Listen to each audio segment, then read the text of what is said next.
welcome to Texas Football Talk. I'm your host, 𝗟𝗓𝗞𝗘. Once again, joined by my brother Clint in this episode. Another commitment corner, another defensive lineman, another Bo Davis collection. J'mond Tapp, defensive end out of Donaldsonville, Louisiana. How you doing, brother? Hey, pretty good. I think you nailed everything I was going to say as you finished that up. Another Bo Davis, he's lined him up, man, over the last couple of days.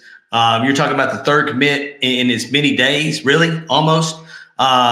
Get another guy outside the state of Texas, defensive lineman.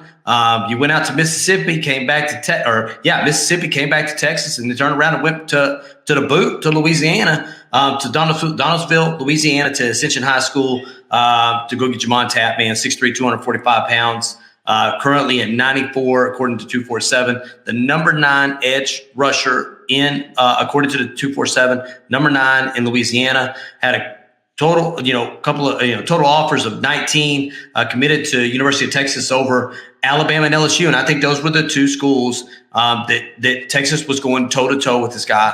It's hard to get guys out of Louisiana, but Texas keeps going in there and getting them. And I think it's because of the ties we currently have on the staff to Louisiana. And so if you can go in the boot, grab these guys out, and keep them going from LSU and get them to Texas, it's always a good thing. 3-sport athlete in football, basketball, track and field, does the shot put and the long jump.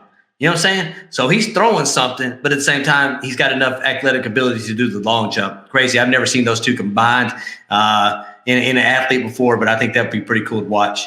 As a junior, 64 tackles, 13 tackles for loss, 5.5 sacks. And I'll let Jeremy kind of get into his film study, and then I'll give you some thoughts of mine, and then we'll kind of close it on out. Yeah, the 2 track events I left off of the notes was 200 meters and 400 meters. So athleticism pops off the page with J'mond Tapp.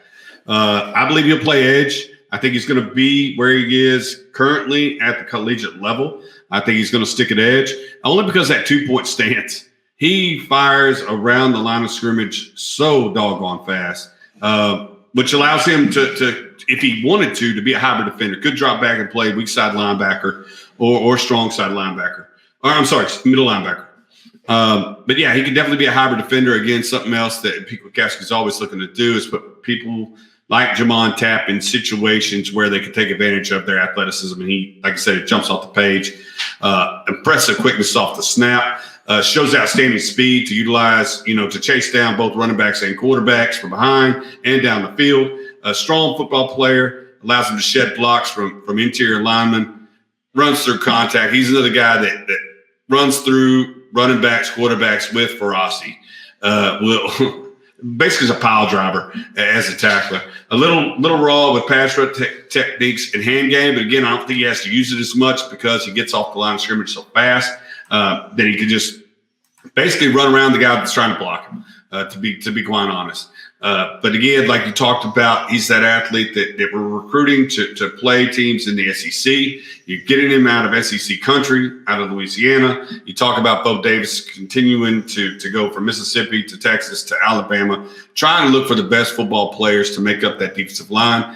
And to me, at this point, I think they've got to be done unless somebody totally grabs them at this point. I think between these 3 guys they've gotten this week, Christopher Ross, the kid Zach Swanson out of Arizona, Jones out of Las Vegas. I just don't know how many other scholarships we have for the front 7 at this point. And again, the guy like Travell Johnson as well. But your thoughts on J'mond Tapp? Same thing with Derek Brown. He's going to be your other edge that's currently in this class.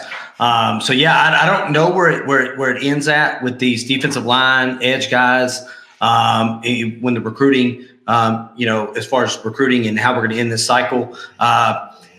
This guy, I mean, if you look at his film, his motor, his pursuit, and his change of direction are on a whole nother level. And I think it's been a long time. If you count Joseph Ossai, who I think when he was recruited, he wasn't brought in as, I think, a straight edge guy.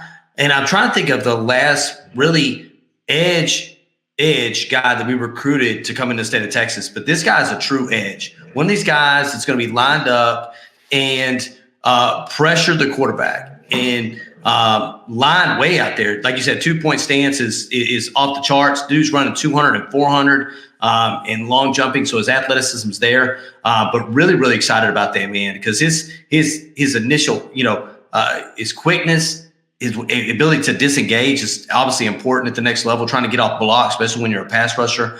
But the motor and pursuit, like you said, we can come up with all kinds of superlatives. You're talking about, as we talked about these guys in our latest commitments, Mauler, violent,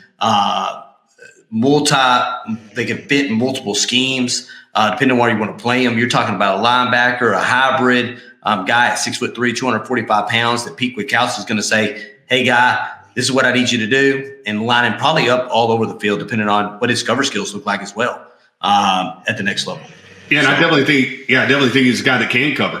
Like I said, if he's running 200, 400 meters for his school and throwing the shot and playing basketball, like there's probably no limit to what he can do. And thinking back to like Charles Omenihu, Brian Rakpo, probably the last guys that are pure pass rushers that I think the University of Texas had, minus Joseph Osai. And we may miss a couple because, again, we do this show with, coming on here to talk about a football player and then try to remember back and comp him to players we've seen before. But he jumps off the page to me like Brian Rakpo does. A guy that's a total edge, getting off his stance, getting around the edge and sacking quarterbacks for a living, which is essentially what Brian Rakpo's made it to the NFL to do. Yeah.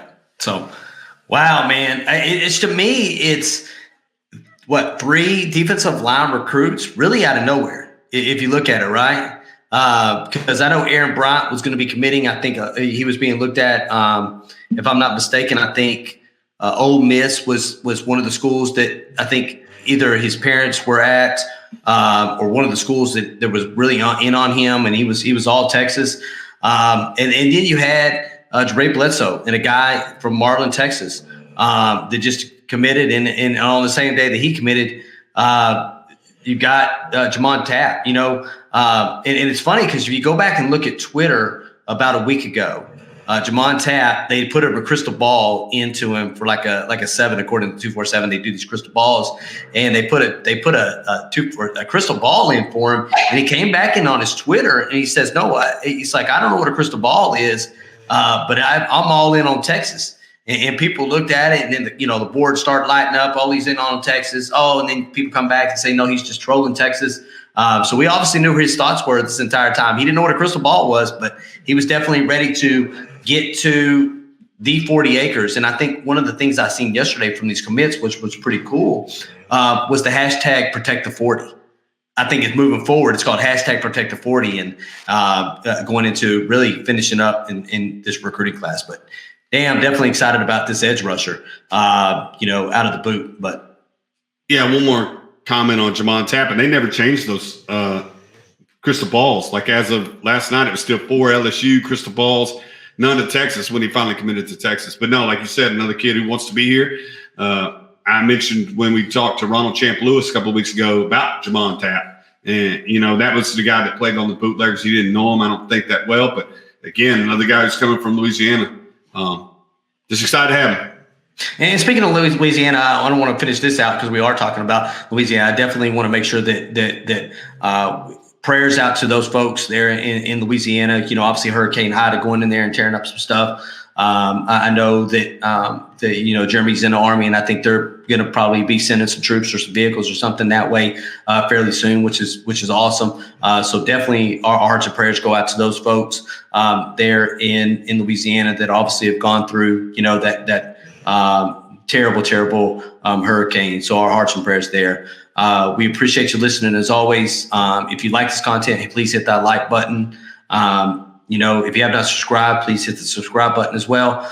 You can find us on Facebook at Texas Football Talk, on Instagram at Texas Football Talk, and on Twitter at TX Football Talk. You can also find us on our podcast.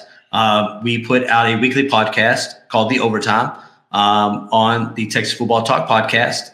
It is hosted by the Pigskin Podcast Network. You can find us on Spotify, Apple, Stitcher, any of your podcast platforms of choice. Just go in there, search Texas Football Talk podcast or Texas Football Talk. And if you like the content, definitely hit that follow button on your platform of choice. We appreciate you listening as always, and y'all have a wonderful day and hook 'em. Hook 'em.